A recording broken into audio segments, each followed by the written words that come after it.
A lo largo de mis viajes por toda la Argentina fui conociendo muchos casos de invasiones biológicas. A medida que avanzaba, pude ver que lo que parecía una amenaza lejana era una realidad preocupante. Afectan la biodiversidad y son una amenaza para especies en peligro de extinción. Modifican los ecosistemas, producen pérdidas económicas enormes y a veces atentan contra la salud pública. Se trata de plantas, animales, hongos o microorganismos que el ser humano lleva fuera de sus límites de distribución y que luego de establecerse invaden el nuevo ambiente. Están presentes en todo el territorio, incluyendo parques y reservas naturales. Sus impactos son silenciosos y profundos. Son las especies exóticas invasoras y lo que se verá a continuación los va a sorprender.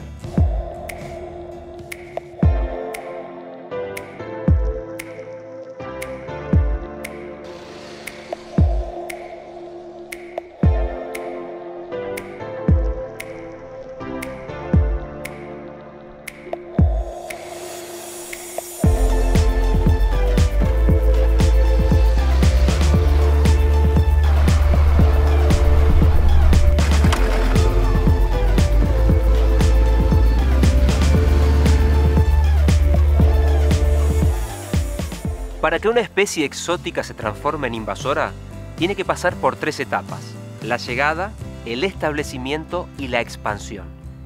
De todas las especies que son traídas, muchas no llegan a establecerse.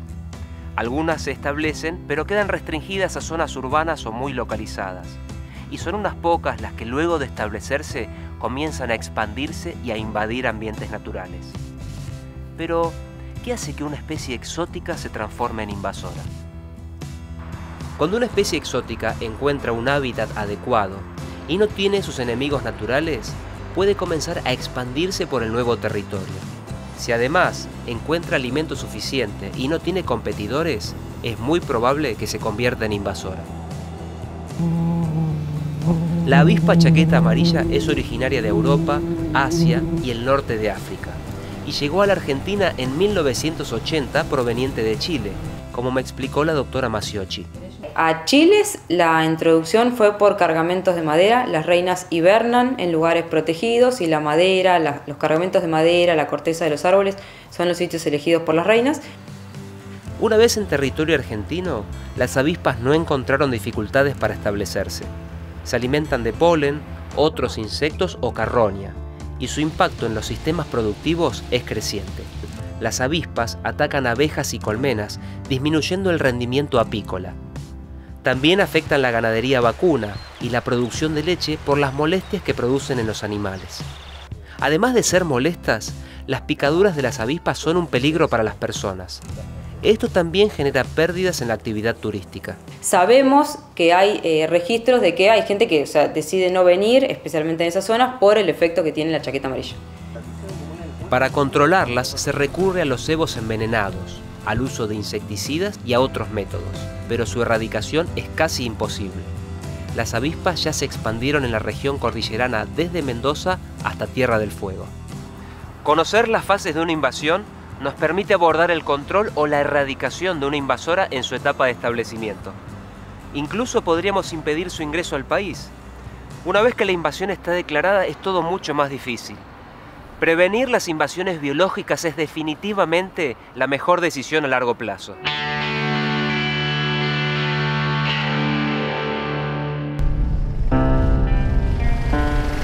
El mejillón dorado es un molusco de agua dulce originario del sudeste asiático. Ingresó por accidente en la Argentina a través de buques cargueros. Se lo detectó en una playa de Berisso en 1991 y a partir de allí se expandió por la cuenca del Río de la Plata a una velocidad de 240 kilómetros al año. Los mejillones obstruyen los conductos de agua que abastecen ciudades, industrias y centrales de energía eléctrica, produciendo pérdidas multimillonarias. Se supone que el mejillón dorado llegó accidentalmente en el agua de lastre. Los grandes buques no pueden viajar sin peso. Cuando no tienen carga, llenan sus tanques de lastre con agua para alcanzar una masa adecuada y no volcar. Cada año se trasladan por el mundo 14.000 millones de toneladas de agua de lastre, y en ellas puede haber miles de especies. Para conocer un poco más, consulté a la Prefectura Naval Argentina.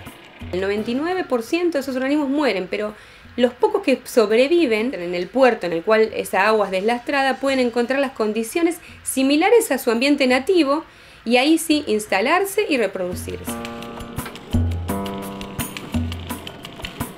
Basta con que una especie sea invasora para generar problemas en los ambientes acuáticos. Cuando uno advierte la presencia de un invasor, ya es difícil poder erradicarlo. Por eso lo más importante es hacer la prevención, evitar que los organismos ingresen. En septiembre de 2017 entró en vigor un convenio internacional para la gestión del agua de lastre. Para evitar el transporte de organismos, los buques deben cambiar el agua de lastre en alta mar, donde las condiciones ambientales reducen al mínimo la posibilidad de supervivencia. Por otra parte, la Prefectura Naval Argentina controla los barcos que ingresan por el Río de la Plata. Una de sus tareas consiste en verificar la salinidad del agua de lastre para determinar si es de origen marino. Lo que se pide es que todo buque que ingrese a la cuenca del Plata, o sea, nuestros cursos de agua dulce, nuestros puertos de agua dulce, debe traer agua marina. De esta manera evitamos que organismos de agua dulce de otros países puedan llegar a sobrevivir e instalarse en nuestro país.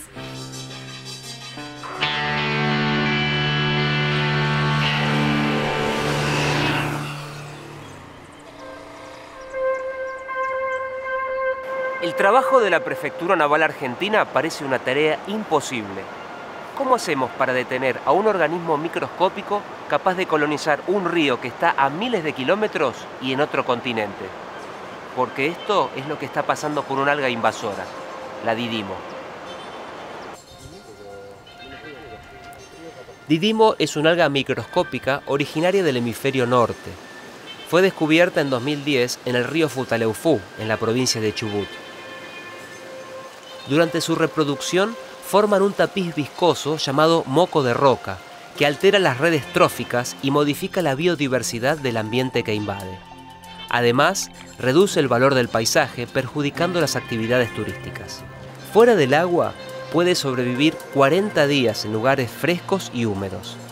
Se supone que las algas ingresaron accidentalmente en equipos de pesca o de otras actividades acuáticas. La doctora Guadalupe Beamud explica la forma en que se siguen expandiendo. Y, digamos, lleva como una ruta de entrada paralela a lo que es las actividades recreativas, ya sea de pesca, rafting, recreación pura, como el uso de los cuerpos de agua para, como balnearios, o ya sea en ríos o en lagos. Pero bueno, más que nada sigue, digamos, como un camino relacionado con actividades recreativas.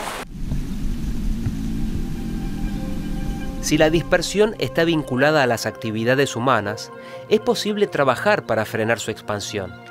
En el Parque Nacional Los Alerces se impidió la entrada de Didimo a varias cuencas, restringiendo el acceso de embarcaciones y visitantes.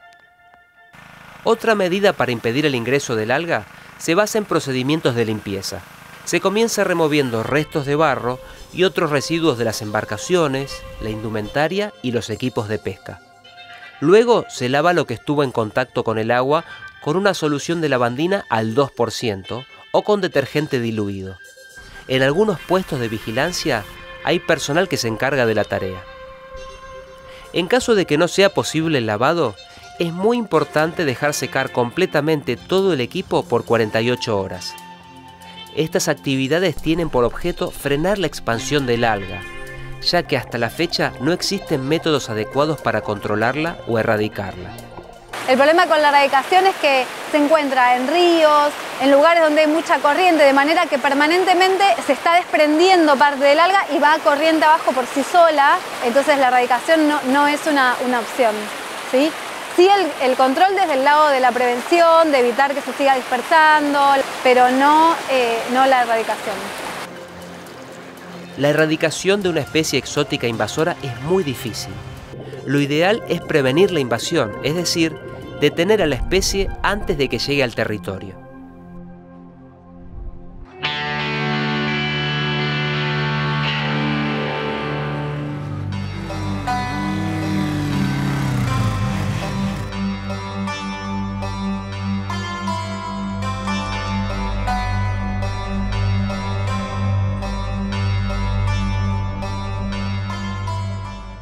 Una vez que llegó, la mejor oportunidad para erradicarla se tiene durante la etapa de establecimiento, antes de que comience su expansión.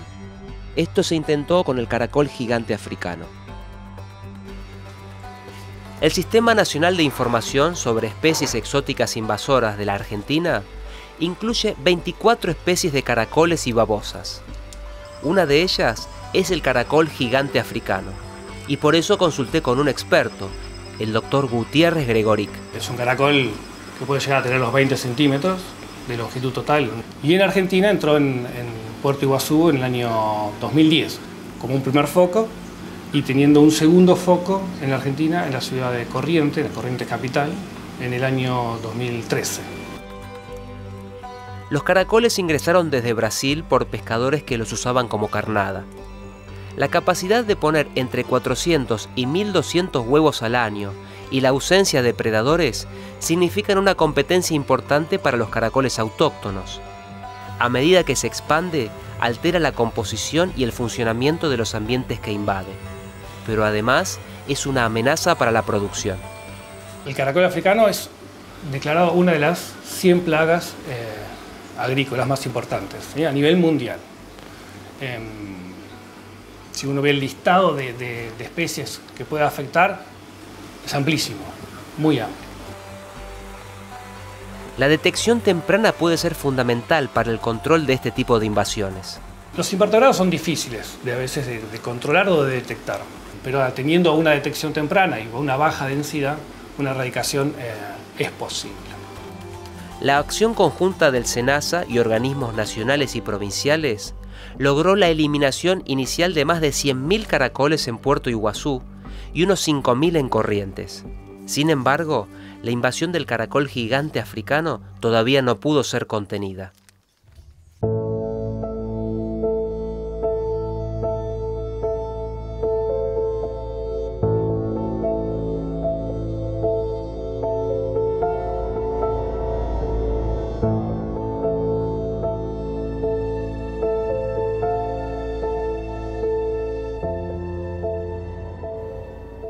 Algunas introducciones fueron voluntarias, es decir, no se intentó prevenir la introducción y mucho menos controlar a la especie en una etapa temprana de la invasión.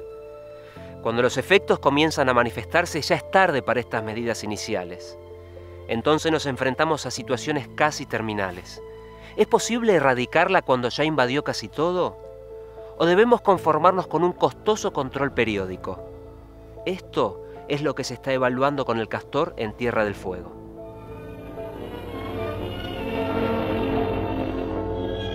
Nuestra Marina, con el fin de enriquecer la fauna argentina, adquirió En 1946, la Armada Argentina introdujo en la isla de Tierra del Fuego 20 castores provenientes de Canadá para enriquecer la fauna argentina. Los castores interrumpen pequeños ríos y arroyos con diques que les permiten elevar el nivel del agua y construir madrigueras seguras. Ya están en libertad, feliz y ansiada libertad. Los árboles se secan al ser cortados como alimento o material de construcción y muchos mueren por la inundación. En medio siglo, aquellos 20 castores se transformaron en 100.000. Hoy ocupan todas las cuencas de la isla, generando pérdidas por más de $65 millones al año. Herio Curto sufrió esta invasión en la isla de Tierra del Fuego. Cuando veo un impacto como este, trato de imaginarme este lugar con el bosque tal como era antes de la acción del castor.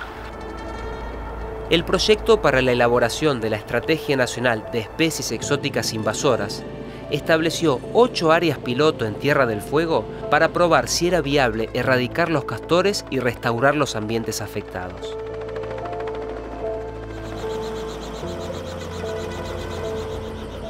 Se creó un grupo de restauradores que se desplazan por las cuencas instalando trampas en las castoreras. Cuando no quedan castores, se destruyen los diques para restituir el curso del arroyo y permitir la regeneración del bosque. La filosofía detrás de este proyecto es saber si la erradicación es posible en una escala pequeña. Hasta el momento se viene logrando, porque en los sitios pilotos que ya se han finalizado se pudo decir que no quedaban castores. La experiencia obtenida en los sitios piloto servirá como base para extender el esfuerzo a todas las áreas ocupadas por la especie.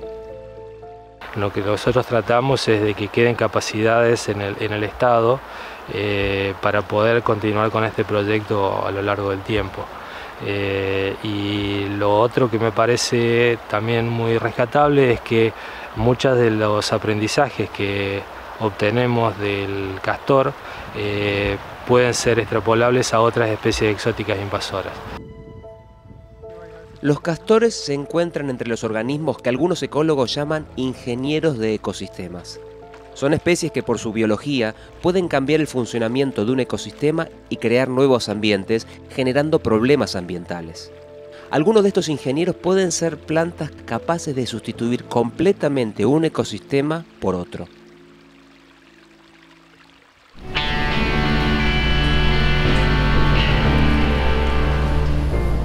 Los tamariscos son árboles originarios de Europa, Asia y el norte de África. En nuestro país se usaron como barreras contra el viento en zonas rurales, para estabilizar terraplenes y fijar médanos costeros. El tamarisco cambia la estructura y el funcionamiento de los ambientes que invade. Su impacto es notable en la Reserva Natural Yancanelo, en el sur de Mendoza, donde trabaja la doctora Natale. El impacto que produce el tamarisco en Yancanelo es el reemplazo de un hábitat de bañado por una estructura de bosque. Entonces perdemos hábitat para muchas especies de la fauna y también de la flora silvestre.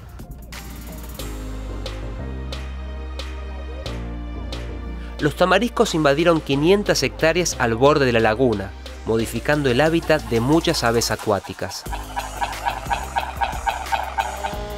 En la actualidad se está desarrollando un proyecto piloto para el control de los tamariscos. El objetivo es generar conocimientos que permitan contener la invasión y restaurar el ecosistema.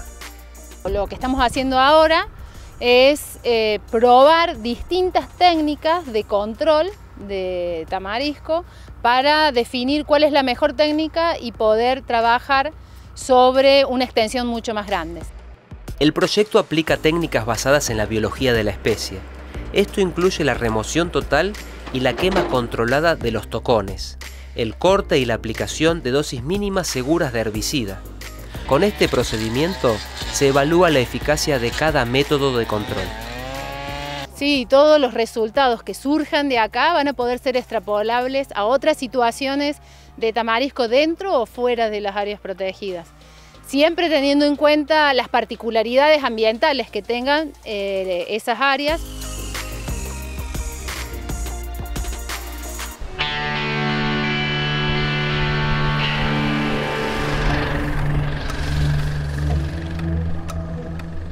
En las áreas protegidas, las invasiones de árboles son un obstáculo para la conservación de la biodiversidad. Además de los tamariscos, hay otras especies que pueden convertirse en invasoras. Para conocer más sobre esto, recurrí otra vez al doctor Sergio Salva. El problema del avance de los pinos en la Sierra de la Ventana es una de las amenazas más significativas para la conservación de la diversidad biológica. Las comunidades vegetales de las sierras están adaptadas a la sequía, están adaptadas al calor, están adaptadas incluso a quedar cubiertas por una capa de nieve en algunos días del invierno, pero no están preparadas para la sombra. Nunca hubo en esta región de la Pampa árboles nativos. A medida que la invasión avanza, se forma una masa de pinos que cambia las condiciones del suelo, reduce la vegetación nativa y empobrece las comunidades de fauna. Desde los invertebrados hasta todos los vertebrados, los reptiles, las lagartijas, las culebras, las aves, los pequeños mamíferos, ya no pueden vivir dentro de un bosque como sí lo hacían en un pastizal. El Parque Provincial Ernesto Tornquist, en la Sierra de la Ventana, tiene un plan de manejo de especies exóticas invasoras que incluye la remoción de los árboles y el monitoreo de la recuperación del pastizal.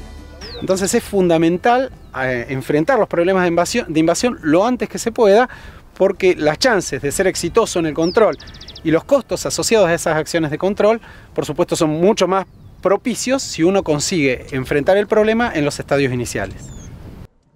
Las medidas de control tienen sentido cuando las invasiones ya fueron declaradas y los impactos ambientales, económicos, sanitarios o culturales comienzan a ser severos. Pero algunas invasiones podrían evitarse fácilmente si la población estuviera mejor informada. Es el caso de las que comienzan con la liberación de una mascota.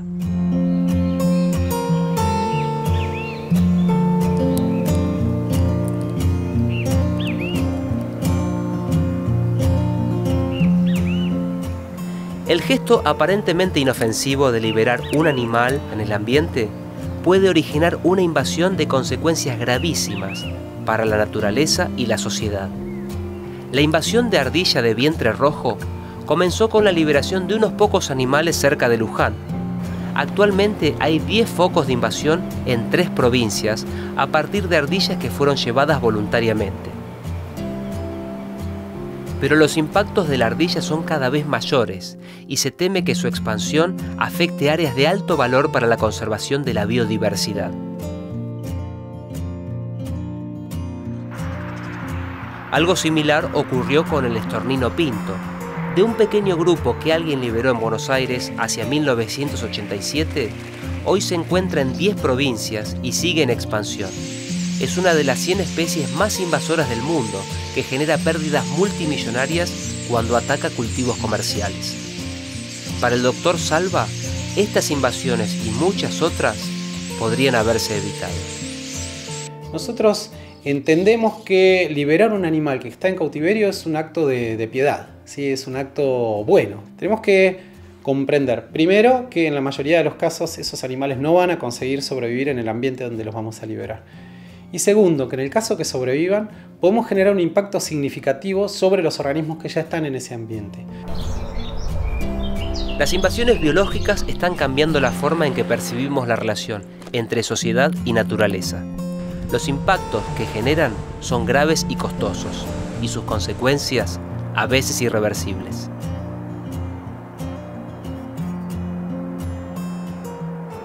Las acciones de manejo como el control y la erradicación implican un esfuerzo enorme y requieren el compromiso y el trabajo de muchas personas. Conocer más sobre las especies exóticas invasoras y sus efectos es el primer paso para frenar su ingreso y expansión. Y tan importante como esto es comprender que las decisiones personales son claves y pueden hacer la diferencia entre generar una invasión o impedirla.